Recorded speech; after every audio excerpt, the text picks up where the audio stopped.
हर हर महादेव। हमरे गानावा चंदनवा के गछिया चंदन में चढ़ी शिव गुरु बैठल न होला।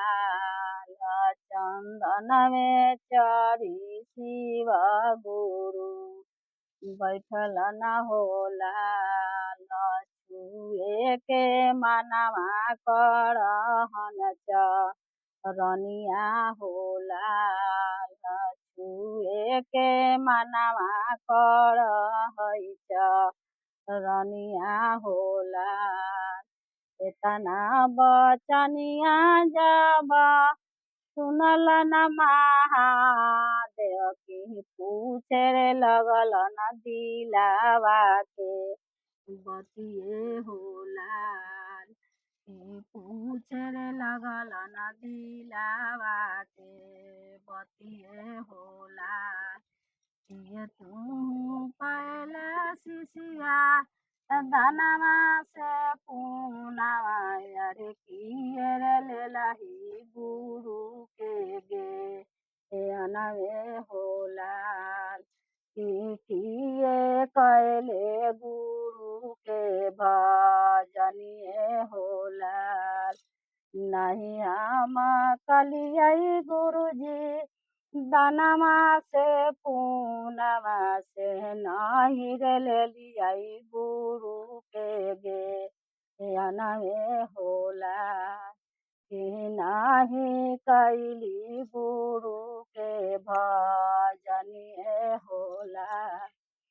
कि नाही कैली गुरु के भजनिए होला।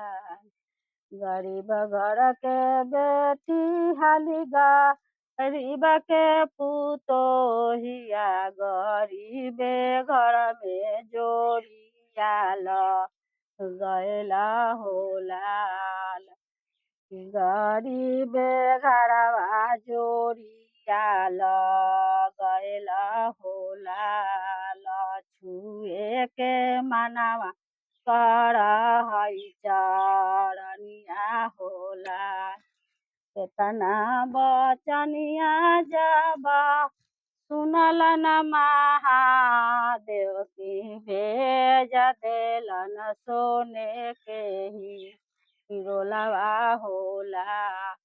कि भेज देलन सोने के ही गोलवा होला। कि चाल शिशिया वही तीनू लोकवे होला। कि चाल शिशिया वही गुरु लोकवे होला।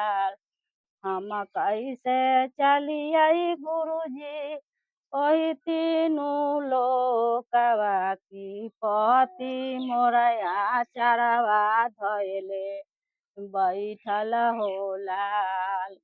कि पति मोरया चरवा धैले बैठल होला।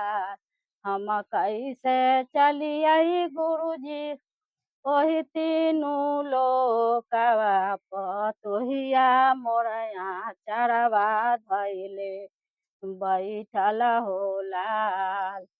हम कैसे चलियै गुरुजी ओही तीनू लोकवा की बेटिया मोरो गर्दनवा धैले बैठल होला।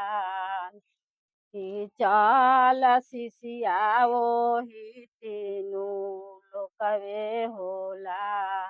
कि चाल शिशिया वही शिव लोकवे होला।